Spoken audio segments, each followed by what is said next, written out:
हाँ जी, तो कभी ऐसा हुआ हो कि हमने किसी मुल्क के खिलाफ कोई फिल्म बनाई हो? शायद कभी नहीं।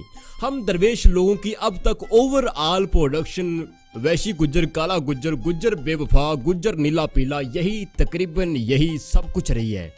वक्त बदला, मजाज बदले, गुज्जर थोड़े मसरूफ हुए तो कुछ रनमरी तबका पर्दे पर आन बैठा। हम दरवेश लोगों ने मेरे पास तुम हो में दानिश की मौत का भी खूब गम मनाया। आज भी हमारे लोकल शो से टॉप रैंकिंग शोज तक कोई इल्मी बहस नजर नहीं आती। हर जगह भांड मरासी छाए हुए हैं। नादरीन, हम कितने सूफी मजाज सादा लोग कौम हैं, लेकिन फिर भी हमारा टोर दुनिया में देखो कि दुनिया अपनी फिल्मों में हमारा जिक्र जरूर छेड़ती है और इंटरनेशनल सतह पर हम खचरे मशहूर हैं। खचरे यानी बारों ऐवे ते अंदरों पूरे। यही वजह है कि भारत और अमेरिका फिल्मी ख्यालों ही ख्यालों में वो सब कुछ करके सब्र कर लेते हैं जिसका 1% भी प्रैक्टिकल करने की कोशिश जब हुई तो हम और हमारी कड़क चाय दुश्मन के दिलो दिमाग पर नशा बनकर छा गए। क्योंकि नाजरीन, हम हैं खचरे। हम फिल्म नहीं, डॉक्यूमेंट्रीज बनाते हैं। आने वाला कल नहीं, गुजरा हुआ कल हम फिल्माते हैं। नाजरीन, हॉलीवुड की वो कौन सी फिल्म है जिसमें CIA के एजेंट पाकिस्तान के न्यूक्लियर प्रोग्राम को ट्रक में डालकर ले जाते हैं और ISI लकीर पीटती रह जाती है? अब इस टापो टाप फिल्म के बाद सवाल तो ये बनता है कि क्या अफगानिस्तान से पौले खाने के बाद CIA इस फिल्मी कल को डॉक्यूमेंट्री कल डे तक ले जा पाएगी? जो दिखाया है उसको हकीकत कर पाएगी, या फिर वो भी भारत की तरह अपनी शिकस्त का बदला हमेशा फिल्मों में दुश्मन के टैंक उड़ाकर लेगी? नादरीन, वो कौन सी फिल्म है, उसका कौन सा सीन है और इसकी आगे हकीकत क्या होने वाली है, ये सारा कुछ आज हम डिस्कस करेंगे। मैं हूं इमरान अदीब, आप देख रहे हैं अपना favourite YouTube channel expose world. Channel को सब्सक्राइब जरूर कर लीजिए, क्योंकि मैंने कभी कहा नहीं लेकिन फिर भी कहना तो बनता है। चैनल को सब्सक्राइब कर लीजिए और घंटी के बटन को दबा दीजिए। मोअज़्ज़ज़ नाज़रीन किराम, भूखे पेट नंगे पांव प्रेशर कुकर का बम बनाकर दुश्मन के परखचे उड़ाने वाले एक आम मुजाहिद और फिल्मी दुनिया की जहन साजी से तैयार एक अमेरिकी फौजी में यही फर्क है कि एक जहन में लुटती अफगान बेटियों का अक्स और लहू लहू होते वतन का दर्द लिए नबर्द आजमा होता है, तो दूसरा एक ख्याली दुनिया के दरवाजे से निकला तरबियत याफ्ता फौजी है। एक फन आजमाता है तो दूसरा जिगर लड़ाता है, और हमेशा दौर जो है वो जिगर वालों का ही आता है, भले ही वो 313 हूँ या 3,13,000। नाज़रीन, अमेरिका ने बैक वक्त कई सैटेलाइट्स, ऑनलाइन मिलिट्री चैनल्स और वेब सीरीज खोल रखी हैं, जिनका मकसद अमेरिकन मिलिट्री के लिए काम करने वाले हर फर्द को इस बात का यकीन दिलाना है कि अमेरिकन फौज दुनिया की ताकतवर तरीन फौज है। उनके वजूद मावराई कुव्वतों से भरपूर हैं। जो कोई सोच नहीं सकता वो ये करके दिखा सकते हैं। अफगानिस्तान जैसे कई हलवे ये हजम कर चुके हैं। नाज़रीन, ये सब कुछ इन चैनल्स पर दिन रात चलता रहता है। ऐसे में हॉलीवुड मूवीज की एक ऐसी सीरीज रिलीज होती है जिसका नाम है G.I. जोए। नाज़रीन, इस सीरीज में CIA को वैसे ही दिखाया गया है जैसे ISI तारक इस्माइल सागर की किताबों में मिलती है, बस कुछ मसाला कुछ ज्यादा है। अब इस सीरीज में हर वो टेक्नोलॉजिकल करामत दिखाई गई है जिसे हमने अब तक फिक्शन की किताबों में ही पढ़ा है, जैसे इंसान का टेलीपोर्ट होना, मसनूई जलजलों का लाना, कटे हुए उज़ुव का दोबारा उगाना, टाइम ट्रैवल, जदीद तरीन रोबोटिक डिवाइसेस, समंदर की तहों में खुफिया अड्डों की इजाद, होलोग्रामिक टेक्नोलॉजी, मसनूई समंदरी तूफान, हवाई तबाहियाँ, इंसान का गायब होकर कार्रवाइयाँ करना, या फिर जदीद तरीन व्हीकल्स जिनका आइडिया कम से कम हमने तो कभी नहीं सोचा होता। मतलब ये कि ये पूरी यूरोप की टापो टाप इमरान सीरीज है। अब इस सीरीज का एक पार्ट है G.I. जोए रिटेलिएशन।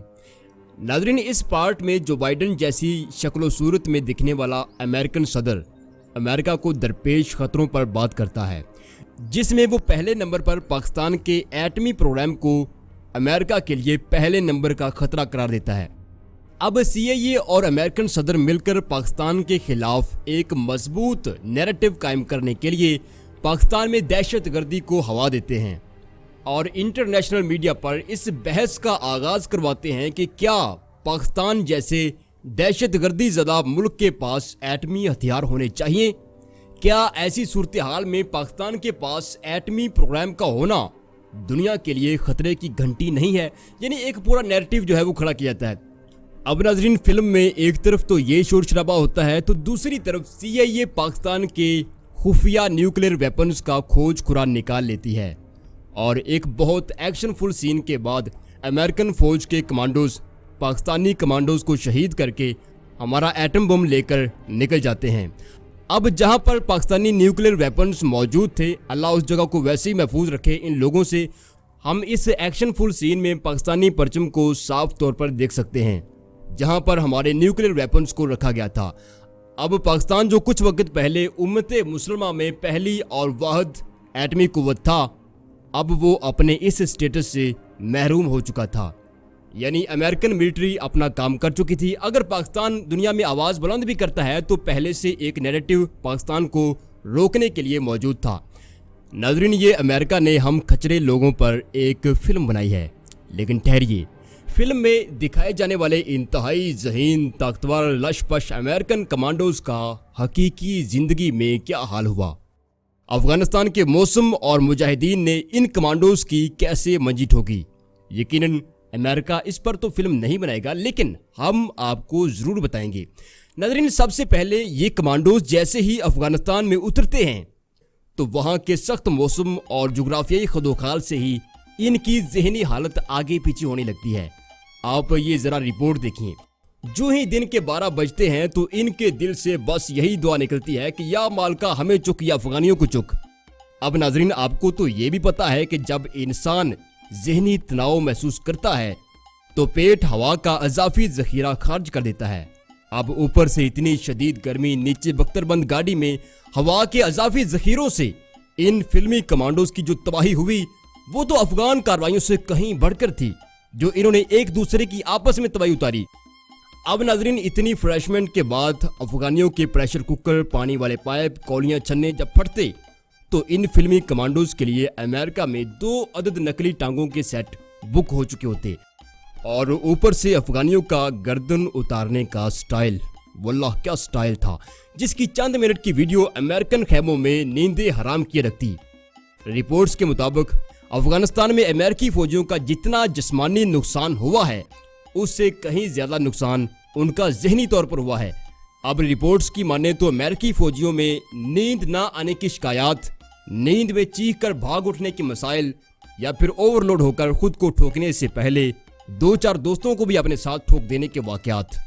नाज़रीन, शायद अमेरिका अफगानिस्तान को कभी ना छोड़ता, लेकिन उनकी आर्मी की जहनी हालत अब ऐसी नहीं रही कि वो मजीद अफगानिस्तान में टिक सके। अब अफगानिस्तान जितना अमेरिका ने फतह करना था सो कर लिया, बाकी का अफगानिस्तान अब हॉलीवुड की फिल्मों में ही सिर्फ फतह होगा। नाज़रीन, ये है पाकिस्तान का न्यूक्लियर प्रोग्राम उड़ाने वालों की असल औकात, जो कि अफगानिस्तान में उतरते ही पता चलती है। अब इनसे अफगानियों की चपेटें तो सही नहीं जाती, चले हैं पाकिस्तान को हाथ डालने। अच्छा नाज़रीन, इस सारी सूरत हाल में इंडिया का वैसा ही हाल है जैसा मुर्गा बनकर चित्र खाने वालों की किताब में आखिरी स्टूडेंट का होता है। यानी वो अपना अंजाम सोच सोच कर ही जो है परेशान होता रहता है। अब मेरे ख्याल से भारत हो या अमेरिका हो, इनको ये समझ लेना चाहिए कि जो चीज़ औकात से बाहर हो उसको औकात में दिखाकर घूमते रहना इज्जत की नहीं बल्कि जिल्लत की अलामत है। तुम फिल्में बनाते हो तो हम डॉक्यूमेंट्रीज बनाते हैं।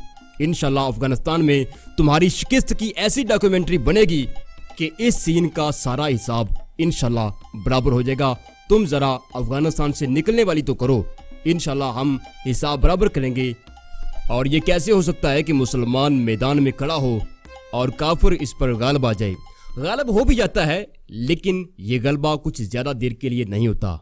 इस्लाम की, मुसलमान की ये खासियत है और दुनिया इसको अब तस्लीम करने पर मजबूर है। नाज़रीन, आज के लिए इतना ही था। अपना बहुत सारा ख्याल रखिएगा। अल्लाह हाफिज़। और चैनल को सब्सक्राइब कर लीजिए, वीडियो को लाइक ज़रूर कर लीजिए।